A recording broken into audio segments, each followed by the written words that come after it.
Se ve todo negro, entonces está muy bien. El motivo gráfico de la tapa lo vamos a ver más adelante, así pasamos directamente al contenido. El motivo musical tiene que ver con un tema de Queen, un clásico de esa banda que yo quiero tanto, que se llama nada menos que Estoy enamorado de mi auto. Son razones más que demasiado obvias las de la elección. Hay un texto agregado que quisiera yo que por razones de tiempo lo revisen después en detalle, porque tiene que ver con el libro de Kenneth Frampton, en donde, Historia crítica de la arquitectura moderna, en donde él hace como una revisión, digamos, de algún modo estadístico, del crecimiento de las grandes ciudades del mundo durante el siglo XIX, como una manera también de explicar algunas de las consecuencias demográficas, sociales, culturales, económicas que trajo la revolución industrial. Entonces, después revísenlo. Por supuesto, ahí no figura ni Buenos Aires, ni mucho menos Córdoba, que su explosión demográfica la tuvo en el siglo XX con justamente el desarrollo industrial y el desarrollo universitario, cuando se empezaron a instalar las universidades más técnicas, como la tecnológica, y empezó a crecer la población en la UNC. Pero podrían estar en un análisis mucho más amplio y prolongado, pero vale como para entender cómo cambió el mundo en el siglo XIX y fundamentalmente cómo cambiaron las ciudades. Así que véanlo después en detalle, en detenimiento. Vamos a arrancar rápido, tratando de mantener el ritmo, porque la clase es larga. Hemos elegido para esta unidad número 5, en lo que tiene que ver con las primeras décadas del siglo XX, a un solo objeto. Ustedes dirán, no es el único objeto que se producía industrialmente en ese tiempo. No, en absoluto, pero sí es, si se quiere, el objeto que más impronta cultural ha dejado, y todavía la huella queda. De hecho, sigue siendo el automóvil probablemente el objeto industrial más importante de nuestra cultura material. Hoy podría estar compitiendo con el celular, sí. Hay gente que podría vivir sin automóvil y no sin celular, pero hay gente a la inversa, que podría vivir perfectamente sin teléfono y no sin automóvil. No sé si es tan fácil hoy vivir sin movilidad, eh, pero están ahí. Yo creo que el automóvil todavía lo mantiene. Este es el que sería considerado por la historia el primer automóvil, que es una cosa también discutible. Recién lo hablaba con la gente del Turno Mañana, al igual que lo que pasó con, por ejemplo, el teléfono, la máquina de fotos, el ferrocarril. El automóvil también es un producto de un proceso en donde es muy difícil establecer con precisión la fecha de nacimiento, y mucho menos un autor. Y lo decimos en género masculino porque todos los que aparecen en la historia son señores, aunque seguramente habrá unas cuantas señoras que deben haber tenido mucho peso, mucho más de lo que la historia les da. El de Carl Benz es el triciclo con el que se da inicio a esta historia, probablemente porque es el primero que usa el motor de combustión de Otto, de un connacional de Benz, eh, como justamente planta motriz, como motorización. Quizás por eso, porque el motor de combustión ha sido el modo de motorización permanente o casi, no digo omnipotente, pero casi, en toda la historia del automóvil. Paralelamente, en Alemania había otros desarrollos, como el de Gottlieb Daimler, que luego comercialmente tiene una relación con Benz. Pero eso, particularmente en esta clase, no lo vamos a ver. Vamos a ver solamente la incidencia que tiene esta gente en el nacimiento de la industria automotriz. Y no lo vemos justamente porque nos enfocamos en vehículos que han tenido una impronta en lo popular, no tanto en lo que luego terminó transformándose en la Mercedes-Benz, que fue en una empresa muy orientada hacia una gama alta, digamos, hacia un rango social muy alto, más allá de que después Daimler eh, rompea para otro lado. Este es el cuatriciclo de Daimler, donde también se pueden observar algunas cosas que se veían en el triciclo de Benz recién, que tienen que ver con tomar muchas piezas de las bicicletas. Las ruedas son más que obvias, estructura muy liviana, dirección directa, digamos, por paralelogramo, y accionada por palanca, no por volante. Va a venir varios años después, se va a incorporar el volante. En la misma Alemania y pocos años después, eh, aparece este señor, don Fernando Porsche. Ferdinand Porsche es uno de los ingenieros, diseñadores de automóviles más reconocidos en toda la historia. Seguramente por su mítico modelo, el escarabajo, digamos. Pero tuvo otros desarrollos y bien tempranos en función de lo que fue el nacimiento de la industria automotriz. Como con este cuatriciclo que tiene, como dice bien ahí el texto, la particularidad de ser eléctrico. Yo dije recién que el motor de combustión fue casi omnipotente, pero no lo fue realmente en toda su dimensión, sino que convivió en los primeros años tanto con la motorización a vapor, que ya vamos a ver un caso francés, como con la motorización eléctrica, que tuvo mucha importancia en los inicios de la industria automotriz. También Porsche trabajó siempre con este espíritu experimental. En ese sentido se parece mucho a lo que pasó con Citroën, cuando en realidad Citroën, Profe. Ya va, tenía como un perfil más de empresa experimental. Sí, no sé quién pregunta ahí. Sí, yo, Camila. Quería Sí, preguntarle de esas tres fechas que están ahí, ¿cuál es la que sí. corresponde a la del auto que mostraron recién? A la del La que va Porsche. subrayándose, Ah, Cami. bien, La de recién era 1898, la de este tren es 1917. Es bien, un tren que desarrolla Porsche para el ejército alemán. Este dato me lo pasó, me acuerdo, un alumno, el Uli, ya me olvidé de su apellido, querido exalumno del siglo XXI, ya diseñador industrial hace rato. Eh, es un ferrocarril con motorización híbrida, o sea, tenía motor de combustión en su locomotora y varios motores de rueda eléctricos que iban contribuyendo a la eficiencia de todo el sistema. Yo lo traigo acá justamente por el carácter experimental. Si no me falla mi capacidad fisonómica, este es Ferdinand Porsche. Digo porque ahora voy a mostrar otra imagen que en el epígrafe aparecía como que este Ferdinand Porsche, para mí no tiene nada que ver. Porque era más vale bajito y casi siempre usaba bigote, sobre todo de determinada edad para adelante. Acá, como le decía recién a Cami, subrayamos la fecha en 1939. Este es quizás el desarrollo más reconocido de este Ferdinand Porsche, porque después está el hijo. Aunque no, quizás el deportivo más reconocido de Ferdinand Porsche era el 356, hermoso auto. Pero como auto popular, el KDF fue un desarrollo que hizo para el gobierno alemán, en esa época ya con Hitler en la Cancillería, y tuvo este objetivo de ser un auto para el pueblo, un Volkswagen, que luego va a ser el Volkswagen, digamos, el nombre de la empresa con el que los aliados van a intentar, de hecho lo consiguieron, recuperar la industria alemana post Segunda Guerra, particularmente los británicos. Pero el desarrollo empezó bastante antes y en 1939 se corta cuando se desata la Segunda Guerra Mundial, este objetivo de fabricar el auto para el pueblo y se empieza a reorientar toda la producción industrial alemana para lo que es la producción de material bélico. Dentro de ese proyecto KDF está este anfibio. Pero luego esto se transforma después de 1945 en el conocido escarabajo. Pero no lo vamos a mostrar porque ya se nos va de fecha, de programa, Disculpe, eso ya lo van profe. a ver en Historia 2. Sí, Usted dijo dentro del proyecto KDF había sí, otros porque avances. buena la pregunta de quién preguntó. ¿Quién preguntó ahí? Emiliano Alonso. Emiliano, buena la pregunta, porque en realidad no es que Ferdinand Porsche diseñó un vehículo, sino era un proyecto de vehículos. De hecho, el anfibio tiene lo que sería la misma base mecánica de lo que fue el auto del pueblo, el escarabajo, pero tenía justamente un tratamiento de carrocería y seguramente de algunas partes de dirección y de tren delantero y tren trasero especiales para poder ser anfibio, digamos. Y algunas otras características, yo no las conozco. Seguramente el Fer Valdés, que es bien fierrero y fanático de Porsche, le conoce mucho más detalle. Pero a lo que me refiero con proyecto es que no es solamente un vehículo.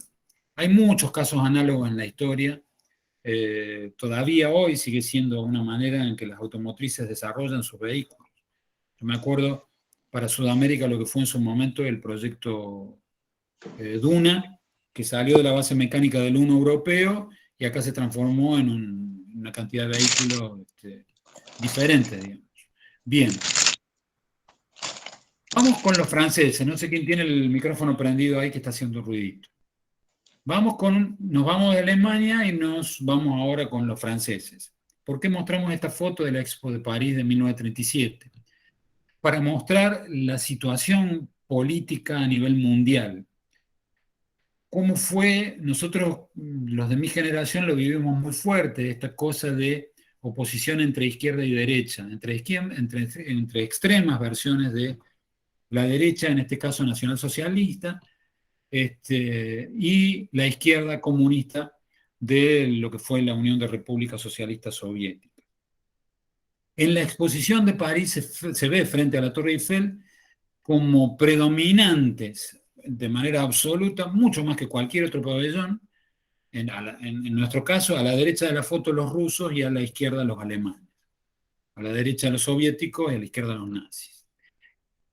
Completamente distinto a lo que fue la exposición de 1900, en donde había como una armonía que tenía que ver también con lo que pasó, y ya hablamos, en el siglo XIX, de la gestión política de Bismarck para evitar caer en la Primera Guerra Mundial, también el reparto de África y cómo tranquilizó eso las aguas, etcétera, etcétera. Pero es otra historia. En esa exposición de París de 1900 se presenta una empresa de familia, la familia Saboyer, que fabricaba salamandras, en realidad, tenía una fundidora, una fundición.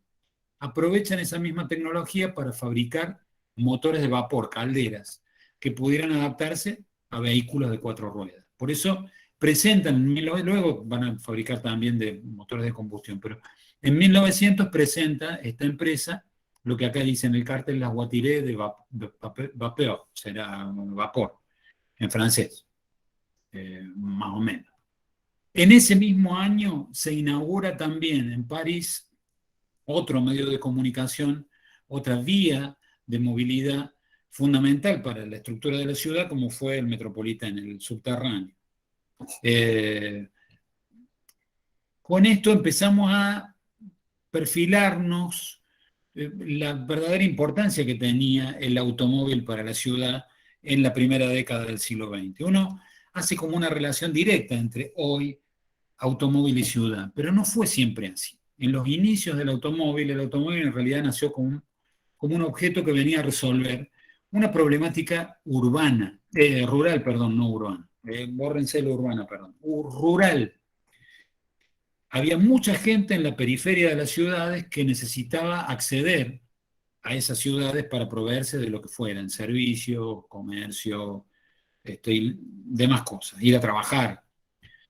Era muy difícil acceder en calles, sobre todo en calles de tierra después de lluvia, donde para los animales es muy fácil transitar, pero no para animales que llevan, animales de tiro que llevan carretas que se entierran, ruedas que se entierran hasta 1 metro de profundidad. El auto tenía mucha más versatilidad para moverse en esos contextos, era mucho más fácil y nace en realidad como justamente mucha más potencia del motor, varios caballos frente a la fuerza de 1, 2 o 3 caballos que podría tener una carreta. Depende, 3, 4, 6, lo que fuera. Y el automóvil nace como eso. En esta pintura de Georges Ménier se pinta claramente un choque cultural muy fuerte que se da en el ámbito rural entre este nuevo aparato que aparece con mucho ruido, con explosiones esporádicas, como los motores de combustión daban, y suelen dar por ahí cuando no están del todo bien regulados, como puede verse, puede escucharse en la calle. Esta oposición, este encuentro de culturas, fue muy, muy notable a principios del siglo XX, como lo pinta Georges Ménier. Esto se utilizó como imagen para una publicidad gráfica de la empresa Ader, A-D-E-R. Si quieren después la buscan, porque tiene la inscripción debajo. París para 1900, como muestra esta foto con Notre Dame de fondo, y el Sena por ahí, con sus calles empedradas, no tenía prácticamente ninguna presencia de automóviles, a pesar de que el automóvil ya venía siendo un habitante de la cultura material de por lo menos más de una década. Pero seguía siendo un objeto no popular, suntuario, suntuoso, y como bien decía Mabel en la clase del turno mañana, no existían los servicios como para poder, eh, digamos, movilizarse con comodidad con un automóvil a principios del siglo XX. No había estaciones de servicio, conseguir el combustible no era fácil, eh, y no existía la red o la infraestructura urbana como para poder moverse con comodidad. Por eso las ciudades tenían esta vista. Es muy... Incluso, Sí, perdón, Cami. incluso si vos vas a, digamos, las ciudades europeas, las calles tienden a ser muy chiquitas, o sea, están adaptadas como para que la gente camine más que nada, o eran Eso, otro tipo de... eso tiene otra explicación de la que hablamos después un poquito más adelante, y es porque todavía guardan una estructura muy medieval. No tiene Claro, nada que ver ni siquiera con los carros. O sea, es una claro, ciudad muy claro. peatonal. Ciudades amuralladas, en donde el carro entraba muy poco y la gente, como dice Cami, caminaba. Eh, este es un proyecto utópico de otro francés, de Tony Garnier, que para 1917, ya en plena Primera Guerra, plantea una ciudad industrial de una escala reducida. Calculemos que París para esa época tenía ya 6 millones de habitantes, como dice Frampton, quizás un poco más, porque para 1900 tenía 6 millones. Fíjense que es una ciudad que es muy chata, y las vías son fundamentalmente fluviales, las importantes de conexión hacia la ciudad, y el resto son vías casi peatonales, con muy poca presencia de automóvil. No existe esa estructura que hoy para nosotros es tan conocida como de cuadrícula, la recuperación de la cuadrícula romana. En Francia hubo varios desarrollos, nosotros nos vamos a ocupar solamente de dos. Del caso Renault, en este caso Luis armando en un banco alguna parte del tipo A. El tipo A fue un vehículo muy bonito, de mucho éxito en los primeros años en Francia, lanzado en 1898, muy chiquito, ya lo van a ver ahora con las personas sentadas encima. Ahí está Luis con su señora, que es la que lleva no el volante, sino la palanca, porque tenía dirección por palanca. Muy bello autito.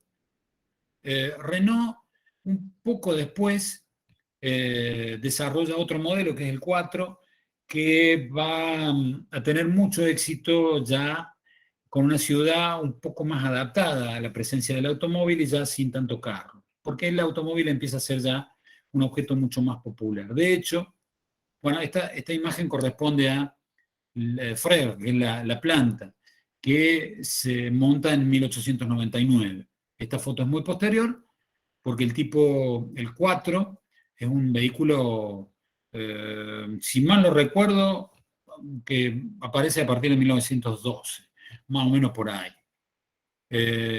Bueno, ahí dice 1910. Esta foto no es de 1910.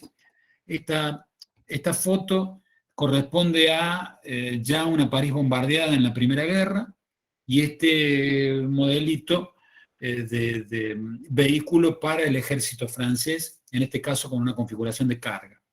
Era muy común tener una base mecánica y convertir al vehículo en función de la necesidad en lo que pudiera ser requerido por el usuario, o un taxi, un vehículo familiar, o en este caso un vehículo de carga para el ejército francés. Esta es una foto de los hermanos Lumière, un proyecto de fotografía a color que era muy caro, que no tuvo como demasiado éxito, pero son fotos no coloreadas, es a colores. Este autito tuvo mucho éxito como taxi, y era tan grande la flota de taxis que había en París que una vez desatada la Primera Guerra Mundial, ante la necesidad de mover gran cantidad de tropas hacia el frente, el gobierno francés decide contratar o cooptar a toda la flota de taxis de París para poder mover ni más ni menos que al ejército. Fíjense la cantidad de vehículos que andaban ya funcionando como taxis. Este es un tanque liviano que en 1917 la propia Renault desarrolla para el ejército francés, como prueba también de que muchas de las fábricas del mundo que participaron en muchas guerras, particularmente en la primera, reorientaron, como recién decíamos con el caso de Porsche a partir de 1939, pasó lo mismo con Porsche en 1917 con ese ferrocarril, y en este caso con Renault, con este tanque o con el modelo 4 para lo que fueran requerimientos del ejército en esa guerra tan cruenta. Otro caso francés interesante es el de Citroën. Citroën no era ingeniero ni diseñador, sino un hábil comerciante que contrataba en este caso a un Maurice Bromlier, que le desarrolla el tipo A. Para 1919 el tipo A se planta como el modelo más popular en Francia. Tiene muchas cuestiones comparables con lo que podría haber sido, lo que podría ser, digamos, lo que podría ser puesto en paralelo del caso del Amo en Rusia o del caso del Forte en Estados Unidos.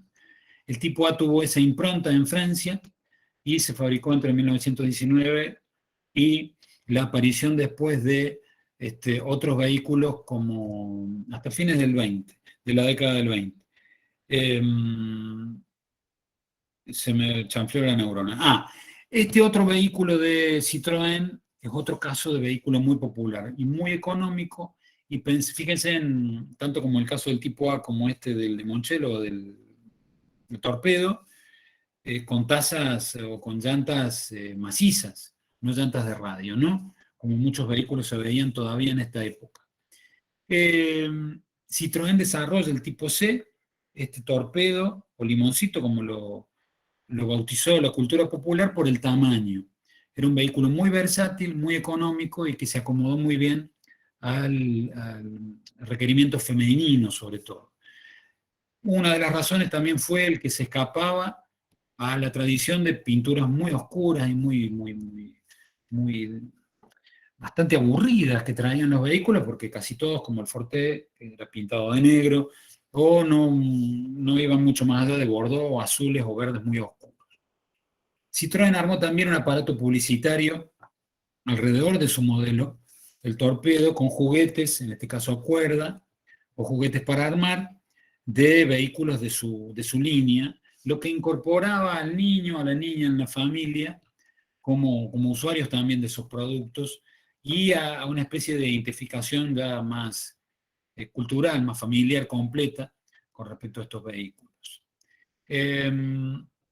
Una de las cosas más interesantes de los desarrollos de Citroën o de la impronta de la empresa Citroën es su carácter innovativo.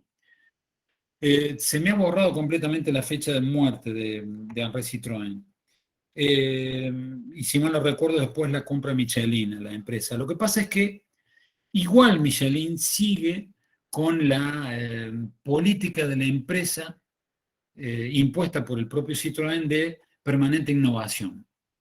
Esa innovación se iba volcando en distintos modelos que se probaban en campo, en campañas que llevaba adelante la Citroën y también la Renault, que era como una empresa muy de fuerte competencia, ambas, digamos. No tanto con Peugeot, por ejemplo. Y este es un caso, el de Quegrés, para una campaña que se hizo en el norte de África, en donde se presentó un vehículo muy, muy complejo y versátil, que tenía las características de lo que podríamos llamar un rover, uno de esos vehículos, un Hammer, con pisón adelante, o sea, realmente estaba lleno de gadgets, pero más allá de eso, era un vehículo con una cantidad enorme de verificaciones, o lo que llamamos validación en diseño, de lo que son desarrollos conceptuales o hipotéticos en tablero, en esa época, o en computadora podía ser, con lo que es un vehículo de apoyo en campaña para lo que puede ser el ejército. Ya ven que tienen un taller, en este caso movido por oruga en su rueda trasera, el propio vehículo, hasta tenía generador eléctrico, bastante confortable, bastante turbina, diría Camila como la otra vez, la posición del muchacho que está durmiendo en la siesta. Tenía un acoplado que era como una cocina de campaña, con todo su equipamiento, y eso se llevó a campaña para competirle a Renault, digamos, en esta carrera por ganar el mercado francés. ¿Hay alguien que ha prendido el micrófono? No sé si quiere preguntar algo. No, yo muere en 1935, José. Ay, gracias, Mabel. Bueno, cuando muere Henri Citroën en el 35, no se ve un corte en esa tradición de innovación en la empresa. Insisto, si mal no recuerdo, la compra la francesa Michelin y sigue obviamente con Citroën como desarrollo. Este es probablemente el modelo más icónico de la fábrica, particularmente para Argentina, porque fue un modelo que sobrevivió por décadas, como lo que puede llegar a ser para nosotros el Fiat 600, por ejemplo. Para otra generación quizás sea el Fiat Uno, pero para la mía el Fiat 600. Bueno, el Citroën 12B, luego el 13B, fue el modelo bandera. También fue un desarrollo de dos ingenieros que, por la fecha que nos tiró Mabel recién, esto es post muerte de Henri Citroën, Lefebvre y el italiano Bertone, que desarrollan un vehículo también con fines de resolverle el problema de movilidad a la gente que vivía en el campo. Era muy económico, evidentemente se nota en todas las piezas que tienen a lo sumo un matrizado o algún proceso de rolado, pero no de matriz. Sí, podría ser en los guardabarros, pero era todo plano. Inclusive tenía un solo farol, no es que se le haya caído uno, sino un farol del lado del conductor y tenía arranque a manivela, a pesar de que estamos casi en la década del 40, pisando la década del 40. Ese modelo se frenó, al igual que el KDF de Porsche, con el inicio de la guerra y se utiliza para reactivar la industria francesa después de 1945-46, justamente con el modelo 12B. Esta es nada más que una foto link del puerto de Buenos Aires con una cantidad de camiones de Citroën en el puerto. Otros desarrollos utópicos hubieron, en este caso de un suizo, ahí cerquita de Francia, de Le Corbusier, que ya piensa en la tercera década del siglo XX en una ciudad en donde el auto ya no pasa como con Garnier o como en la primera década de este siglo, sino ya hay una presencia del automóvil mucho más importante. Y acá esto que decía Camila. Lo que se ve sobre la derecha es lo que Le Corbusier pone como oposición a esta nueva ciudad, a esta villa contemporánea, en donde todo era espacio abierto, las torres se sobrelevaban en sus primeros niveles con columnas para poder pasar el verde por debajo. En oposición a esto que recién comentaba su compañera, era el formato típico de la ciudad europea, que es heredada de la estructura medieval de la ciudad.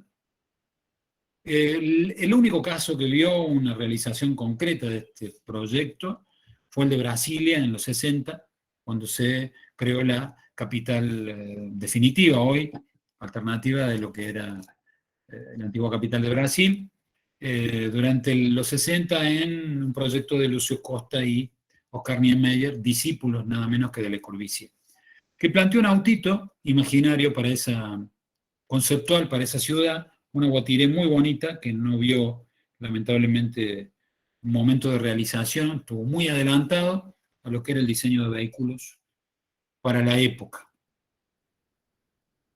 Otra línea paralela es la que podemos plantear en Italia. Volvemos a la imagen de ciudades a principios del siglo sin presencia de automóvil, en este caso Roma. En Italia hubieron también planteos utópicos de ciudades que empezaban a metamorfosearse en función de los nuevos elementos de la cultura, en este caso con el futurista Sant'Elia, que muere en plena guerra, en plena Primera Guerra Mundial, muy jovencito, si no me fallan las cuentas, sería algo así como 1888, 98 y 28 años, si mal no me... Muy joven murió y planteó una estructura de ciudad muy, muy teñida de la presencia de lo que él llamaba, los futuristas llamaban la velocidad en general, y como se puede advertir también el tema de la energía eléctrica, ¿no?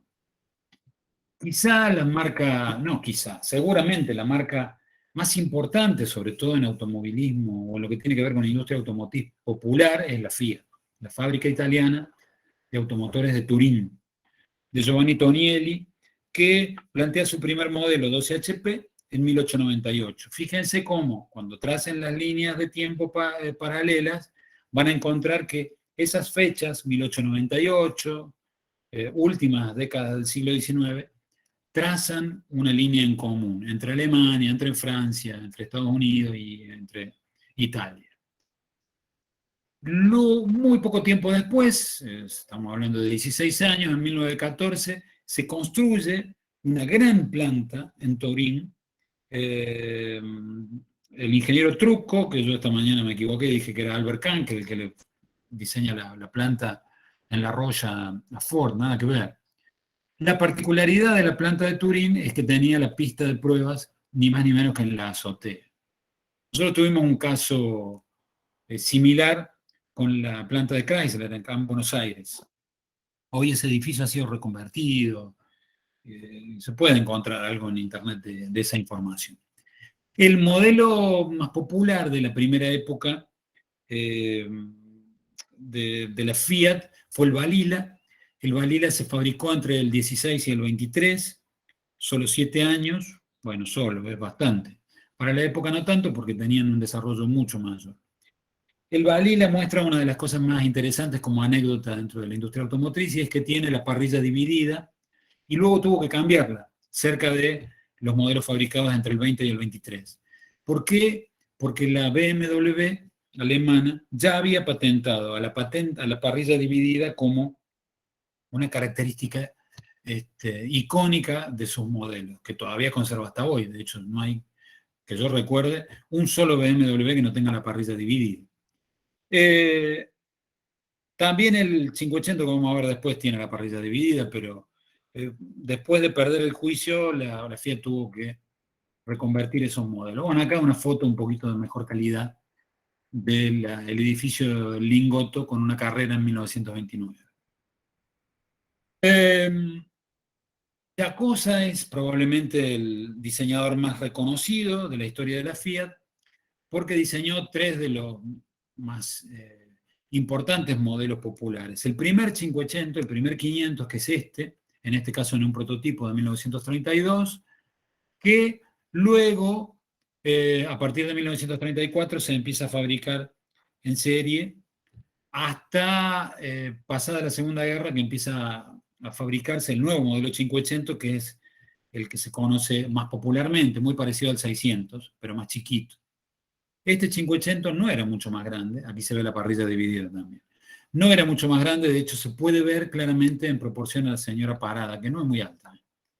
Es muy chiquitito, yo recuerdo siempre de ver uno en Córdoba que andaba dando vueltas. Casi todos eran rojos y con guardabarros y estribos negros. Había un personaje, hasta por ahí lo pueden googlear, de un actor cómico argentino que era Juan Carlos Calabró, que se llamaba el Aníbal, el number one, que andaba en un topolino de Rotation para conquistar el amor de las mujeres, según él. Y aparecía era muy, muy chico, entonces lo podía meter en un set de televisión. Apareció un par de veces el topolino, ahí en vivo. Le decían topolino por ratoncito, que después fue como un mote que le quedó a la mayoría de los autos citadinos.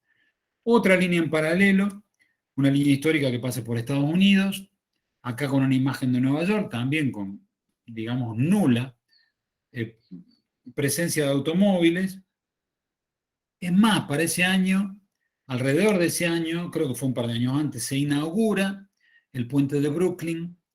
Y si hoy uno revisa en cualquier película norteamericana que esté ambientada en Nueva York, inclusive mucho, mucho más atrás, desde, qué sé yo, ni hablar de lo que son las series de la década del 70, que yo lo veía cuando era chico, del 60, pero uno ve que el absoluto protagonista de la estructura urbana, de cualquier estructura urbana, pero en este caso de Nueva York, y del puente de Brooklyn, es el automóvil. Fíjense cómo a principios del siglo XX el automóvil ni existía en el puente de Brooklyn. ¿Cuál era el verdadero protagonista? El tranvía eléctrico o los ferrocarriles movidos por electricidad. Hay una importante y central senda peatonal, que no sé si existe todavía en el puente de Brooklyn, la verdad que no conozco Nueva York y no recuerdo con tanta vividez esas imágenes de película, pero fíjense, hasta los carros de caballo van muy por el costado. Esto sigue insistiendo sobre una cosa que es importante que recuerden. El automóvil no fue un protagonista de la ciudad en sus inicios. El automóvil empieza a ser un protagonista de las ciudades recién en la tercera década del siglo XX y en adelante, cada vez más. De hecho, hoy es casi imposible concebir cualquier ciudad del mundo sin automóvil. Nosotros tenemos un caso acá en Córdoba con la Cumbrecita, en donde no dejan entrar en autos, pero es así de chiquitita. Mentira, sí entran en autos los propios dueños de los terrenos. De hecho, hay que andar con cuidado caminando por la Cumbrecita, yo he ido una sola vez, porque más de una vez las camionetas de los proveedores o algún propietario o propietaria de por ahí anda por esas callecitas. Pero no es común. Y digamos, la Cumbrecita es bastante chico. No es posible concebir una ciudad, y se han hecho muchos ensayos. De hecho, el sistema de peatonales de Córdoba intenta bajar en gran medida el volumen de circulación vehicular. Hoy con las supermanzanas que está planteando el nuevo intendente, hay como una estructura urbana bastante interesante ahí en el centro de la ciudad, se complementa. Ojalá se pueda seguir enriqueciendo el centro para competirle un poco al shopping. Nada, otra foto del puente de Brooklyn. Seguramente, bueno, algún hincha de Chevrolet me va a discutir a muerte, pero es muy probable que, así como hablábamos de Fiat en Italia, y alguna hincha de Alfa Romeo me va a tirar con algo, aunque hoy sean parte del mismo complejo comercial, digamos, pero es muy probable que uno diga automóviles norteamericanos y haga referencia a Ford, casi como ineludible. La Ford Motor Company, fundada por Henry Ford a principios del siglo XX, particularmente para la fabricación de su modelo T, que empezó en 1908, se monta esta empresa, esta planta en Highland Park, esta foto es de 1910. Luego, esa planta se muda a La Roche, que lleva ese nombre por un río cercano, que es la que proyecta Albert Kahn. En esa de La Roche, que no tenemos fotos ahora, había una población obrera de 100.000 personas, lo que es una barbaridad, en turno, ¿no? Esta era la línea de montaje del Forte, donde empiezan a verse algunas características interesantes, como estos carros que tenían también que ver con el embalaje, que venían los propios barcos. O sea, vamos a ver una imagen de eso.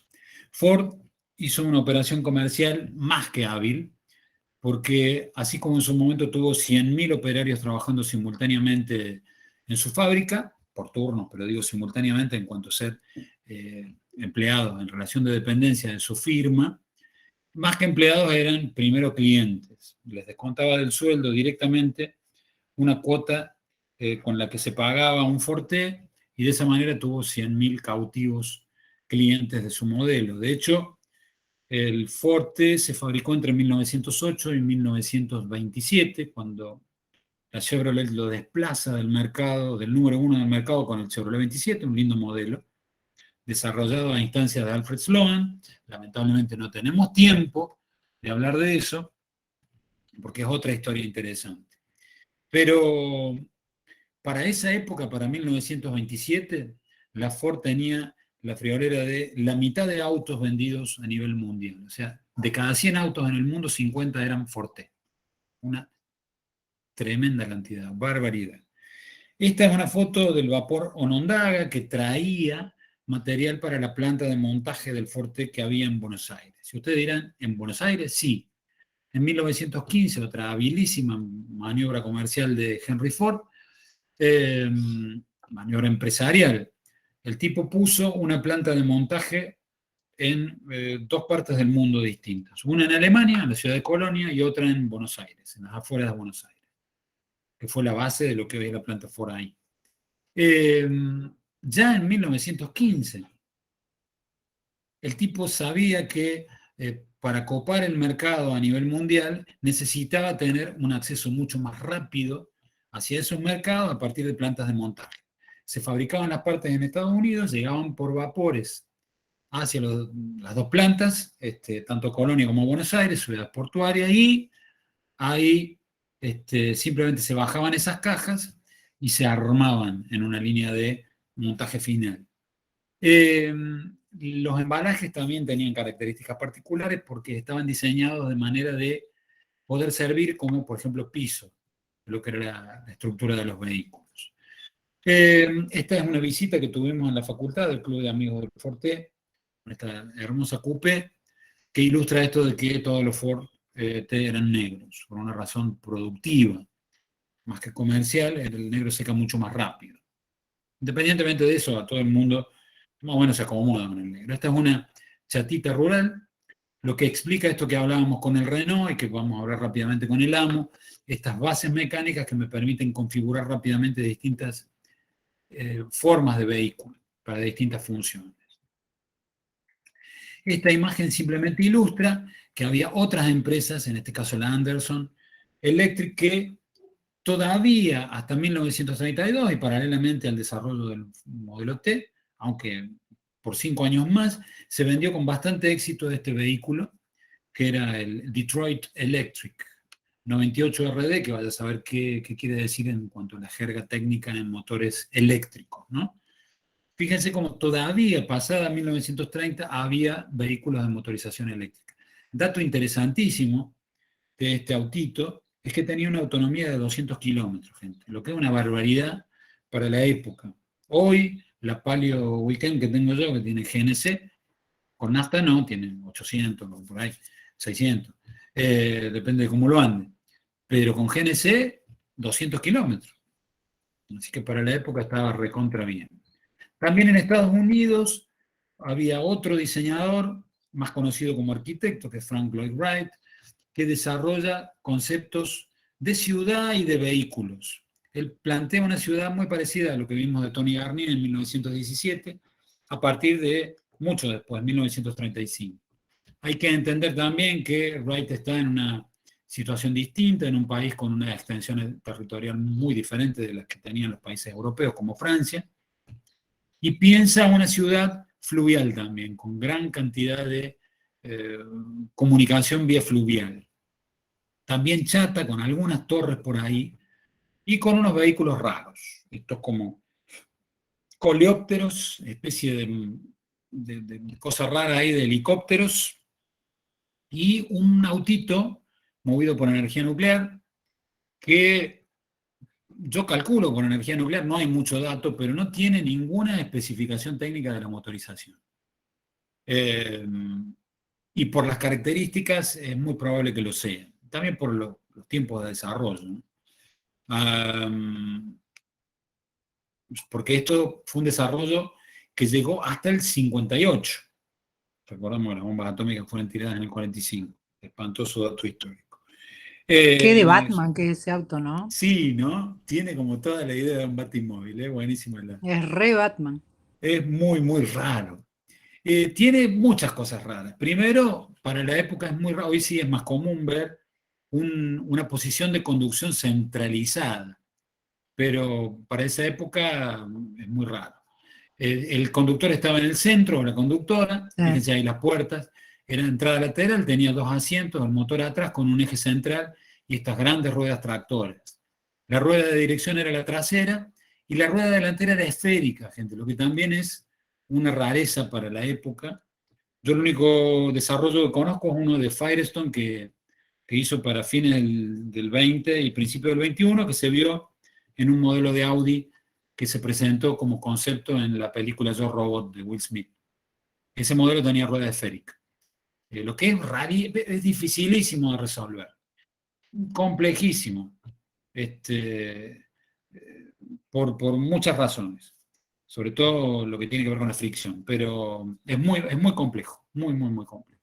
En este caso no era una rueda tractora, sino una rueda loca. Una rueda que simplemente ayudaba a una movilidad más fluida. Bueno, apuremos porque se nos viene la hora. Este es otro desarrollo norteamericano, en este caso de Carl Breer, que es el escarabajo norteamericano. Carl Breer era un diseñador que también diseñó locomotoras, como se ve acá, y tenía una configuración similar. El Scarabag fue un modelo también bastante popular en Estados Unidos para la Chrysler. La publicidad la hacía a partir de, miren ustedes, mostrar el frame, la estructura del vehículo. Lo que también tiene que ver con algunos principios de seguridad que no eran tan comunes tampoco en la época. La línea de montaje... ¿Los sub no son ahora, José, así? Sí, tenés razón, es muy parecido, ¿no?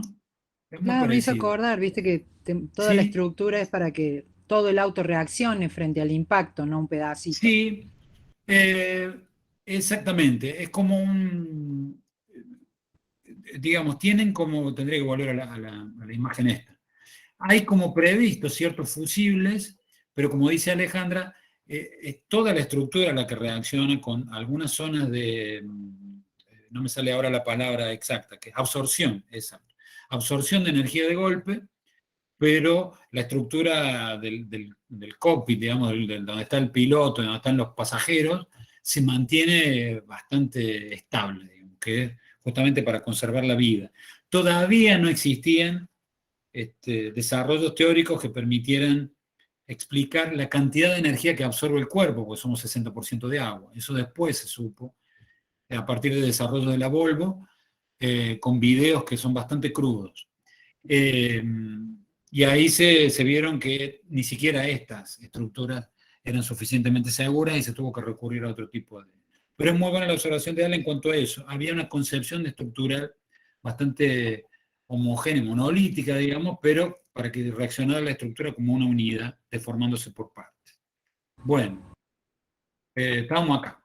Buckminster Fuller, otro ingeniero norteamericano, que también desarrolló ciudades utópicas muy posteriormente, este es el año de mi nacimiento, así que bastante posterior, casi ayer, porque soy muy joven. Fíjense en la espantosa configuración de las torres, son turbinas atómicas, parece eso, parece una imagen de la serie Dark. En Harlem, era como que era una especie de barrer con toda la población, no sé cómo iban a ser, no sé, que no tengo, la verdad, datos concretos y mal hago si muestro una imagen y no tengo datos concretos, tendría que investigar un poco más. Pero lo muestro como dato, aparte porque se nos escapa enormemente de nuestro periodo histórico. Lo más importante de Buckminster Fuller es el desarrollo de este vehículo, el Dymaxion, de este sí conozco un poquito más.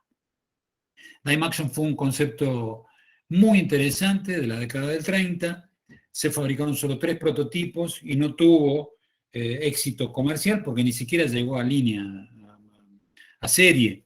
Hubo un accidente con una de las pruebas, a 180 y pico de kilómetros por hora, se pegaron una piña y se mató el conductor, y eso frenó, fue una publicidad tremendamente negativa para el desarrollo de este vehículo. Era muy interesante, un comportamiento aerodinámico muy particular, como puede fácilmente deducirse. 3 ruedas, lo que le permitía un giro, por el giro de la rueda trasera, prácticamente en 360 grados sobre su propio eje. Acá en la exposición de Nueva York en 1933, donde se presenta un modelo que fue pintado de verde con techo blanco, que es el más conocido de los 3 prototipos. Vamos al caso ruso, acá simplemente usando un tanque para arar, que era una foto como anecdótica. San Petersburgo en 1910, un poquito después de las otras ciudades, pero también sin vehículos automotores.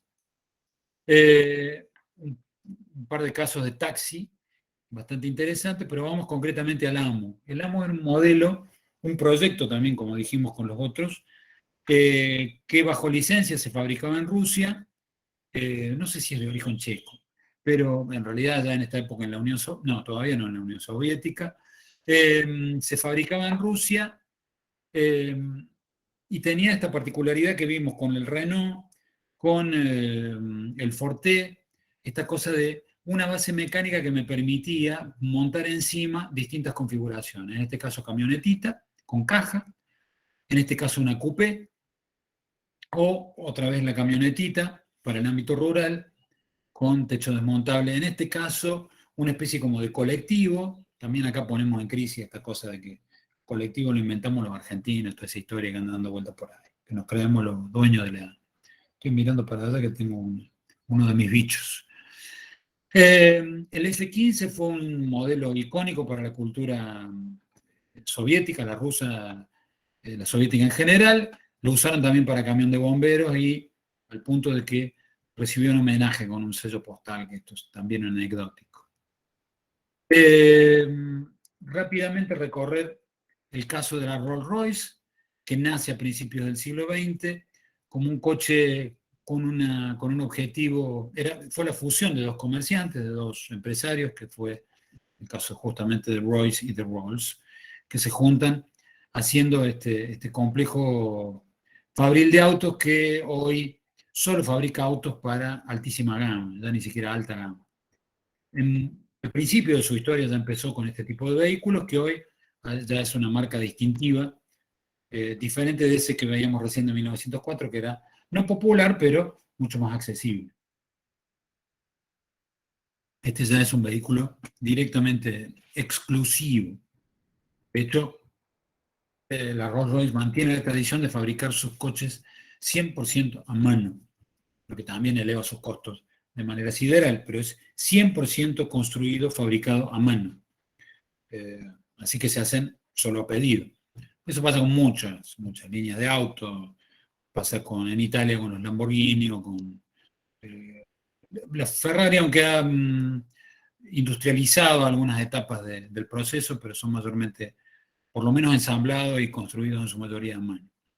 Este es para el caso de los Rover, simplemente para revisar, esta empresa fundada por estos dos señores, Starley y Sutton, de lo que hoy son toda la flota de hermosos vehículos que vemos, sucedáneos de aquella empresa. También algunos citadinos, como el propio Mini, que viene de esa misma empresa. Caso de taxi interesante en Londres, por la posición del conductor, pasamos rápido.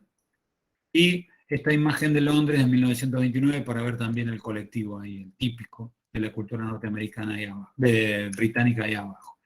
Carrera en Belfast, no en Londres. Y finalmente Buenos Aires. También aquí la corriente inmigratoria transformó a la ciudad en un hecho completamente nuevo, diferente, inabarcable, inmanejable, desde los servicios, en general la infraestructura, hasta la cosa más sencilla como conseguir vivienda o los servicios básicos, y también la movilidad. En este caso una foto del puerto, muy, muy cerquita del puerto estaba este hotel de inmigrantes donde iba a parar, acá se cocinaba la comida para toda esa gente. En este contexto se empiezan a fabricar los primeros automóviles solo por ensamblaje de partes venidas de otro lado. Se armaba, de hecho el primer automóvil que se registra armado en el país es de 1901, armado por Celestino Salgado, que es alguno de estos cuatro que está ahí, sentado. También por palanca, es muy parecido a lo que vimos como los primeros modelos de cuatriciclo, fíjense, con rueda de rayos, pero en este caso de madera, no de bicicleta.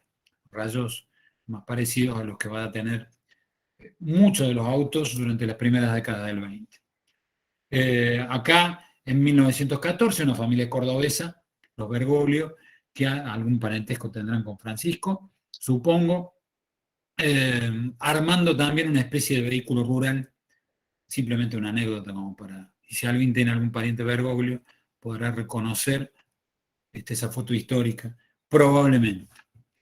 Córdoba también para 1900 tenía esta configuración en donde el automóvil, calles de tierra, algunas empedradas, y con la presencia de rieles para poder circular con estos tranvías tirados por caballos, y los típicos carros. No pasaba de eso. Acá con un hermoso petizo ahí. En la puerta y un sulky, en la puerta del almacén italiano de los Troisi. El mismo apellido que aquel director, aquel entrañable actor y director. Fíjense cómo nuestra Córdoba, para la tercera década del siglo XX, se transforma completamente y ya se estructura en función de una ciudad para el automóvil.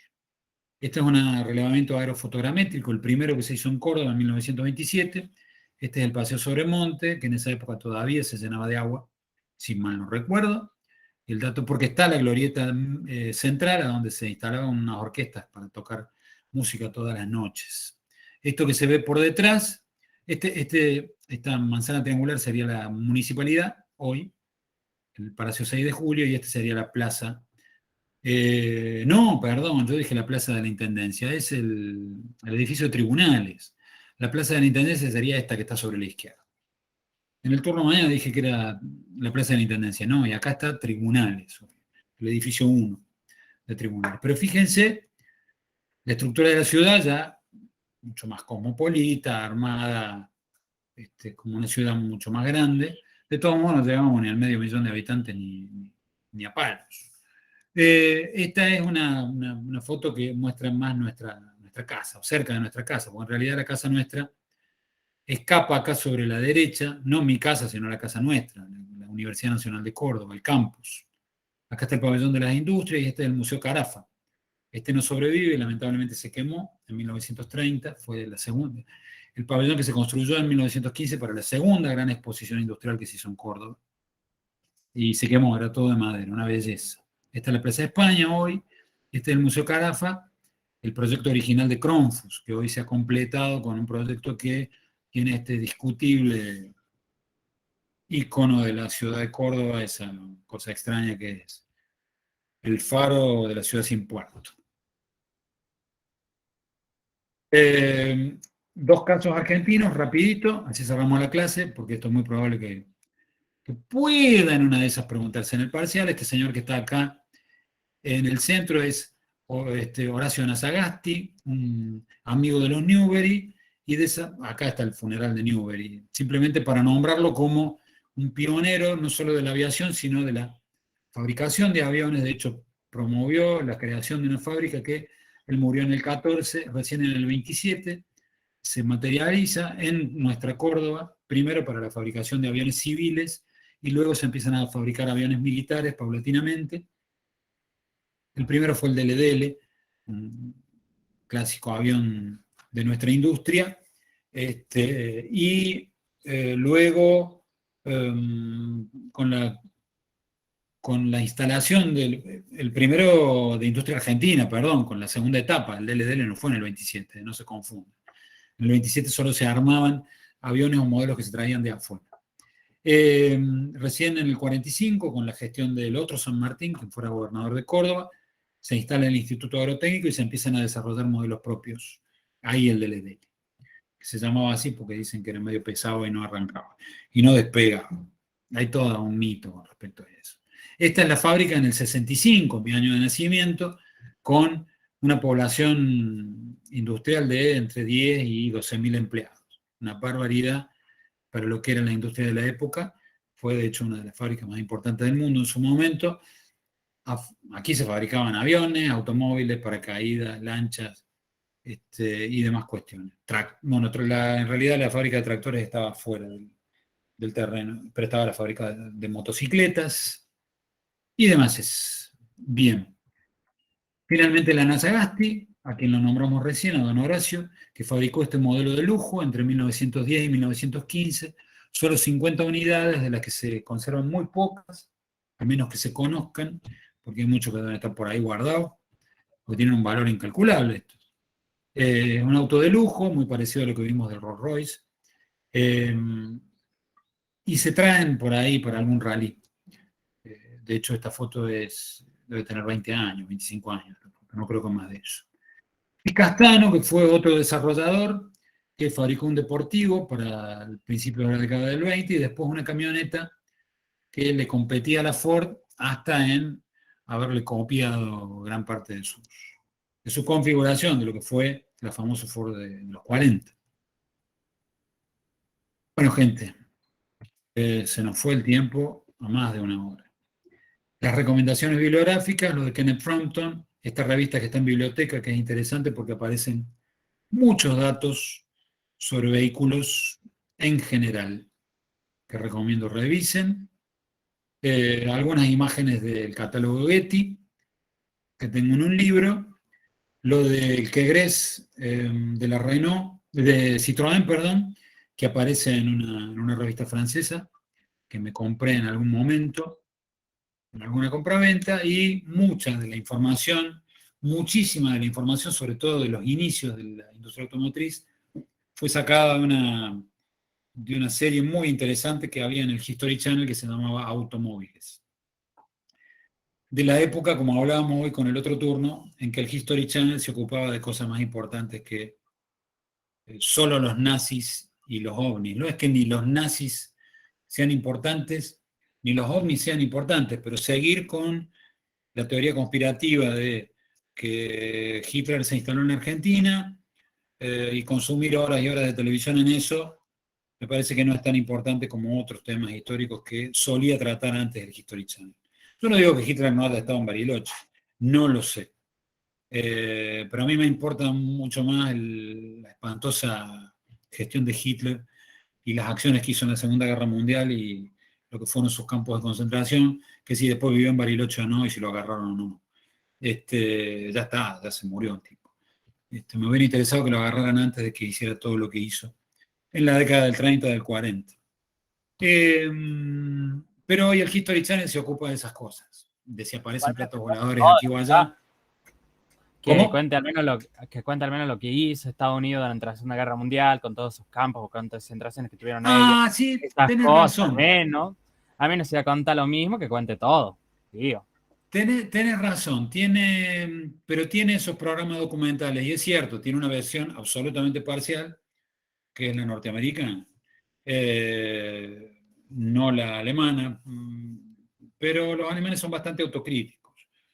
Es muy interesante ver todo lo que el cine alemán ha hecho para recrear, para reflejar históricamente lo que fue el fenómeno del nacionalsocialismo. Y son a veces hasta más crudos que los propios yanquis para mostrar lo que fue Adolfo Hitler y toda la gente que estuvo alrededor.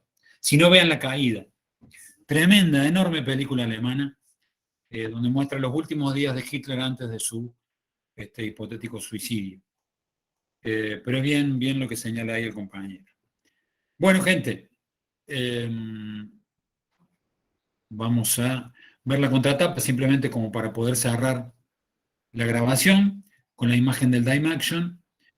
Linkeamos con lo que queda como clase grabada, no va a ser parte del contenido del parcial, sobre los microautos para aquellas que sean fierreros y les gusten los autitos pequeños. Hay una clase grabada que ya vamos a compartir que habla justamente de estos pequeños vehículos. Y de tapa no puede ir otro que el querido Dinarg, un desarrollo cordobés en carrocería de fibra de vidrio que se hizo en la segunda posguerra, acá en realidad en los 60 se hizo, si mal no recuerdo, al principio de los 60. Un vehículo del que se hizo una serie de no más de 300 autos. Y hay alguno por ahí. En los rally de autos antiguos aparece algún Dinarg. Bellísimo, bellísimo autito. Motorizado por un motor Sachs de 200 centímetros cúbicos, que es el mismo motor que usó la Puma quinta serie, para aquellos fierreros que quieran saber de historia de la industria automotriz en Argentina.